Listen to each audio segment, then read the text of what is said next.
102 വർഷം മുൻപ് വെന്തലത്ര ശങ്കരന്റെയും അക്കമ്മയുടെയും മകനായി ജനിച്ച VS അച്യുതാനന്ദന് ജീവിതത്തിൽ ഒരു നിയോഗമുണ്ടായിരുന്നു. 102 വർഷം വരെ ജീവിച്ചിരിക്കുക.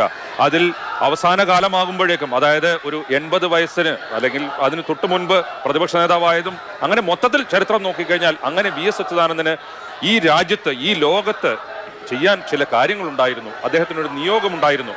അതുകൊണ്ടാണ് അദ്ദേഹം ഇത്ര സുദീർഘമായ ജീവിതം അദ്ദേഹത്തിന് ഉണ്ടായത്.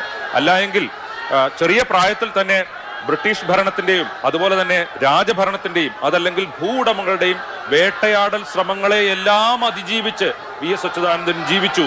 അദ്ദേഹം പടിപടിയായി ഉയർന്നു. ഈ നാടിന്റെ ജനനായകനായി വളർന്നു. ഒരു വലിയ കമ്മ്യൂണിസ്റ്റ് പ്രസ്ഥാനത്തിന്റെ നേതാവായി വളർന്നു.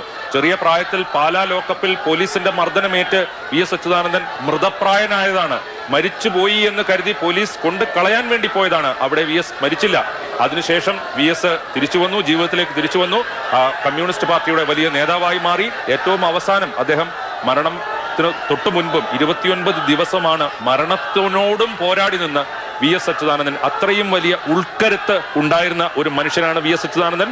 ആരോഗ്യ പ്രശ്നങ്ങൾ ഉണ്ടായിട്ടുണ്ട്. ഇതിനു മുൻപ് അദ്ദേഹത്തിന് 60 വയസ്സുള്ള സമയത്ത് അദ്ദേഹത്തിന് ഹൃദയ സംബന്ധമായ പ്രശ്നങ്ങൾ ഉണ്ടായിട്ടുണ്ട്.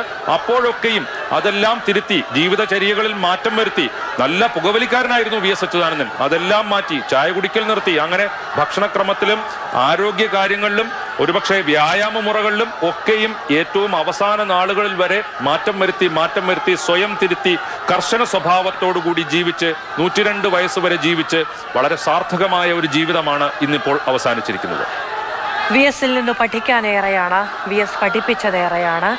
ഇപ്പോഴും അരാഷ്ട്രീയതയുള്ള ഒരു തലമുറ കേരളത്തിൽ വളരുകയില്ല. അത് രാഷ്ട്രീയവാദികളുടെ സ്വപ്നം തന്നെ ആയിരിക്കും എന്ന് എല്ലാ കാലവും വിളിച്ചു പറയുന്ന ഒരു കാഴ്ച നമുക്ക് കാണാൻ കഴിയുന്നുണ്ട്. ഇവിടുത്തെ ഏറ്റവും ചെറിയ കുഞ്ഞുങ്ങൾ പോലും ഉയർത്തി വിളിക്കുന്ന മുദ്രാവാക്യങ്ങൾ അതിന് സാക്ഷ്യം പറയുന്നുണ്ട്. അനുശോചന യോഗം ആരംഭിച്ചിരിക്കുകയാണ്. അവിടെ മൗനാചരണം നടക്കുകയാണ്.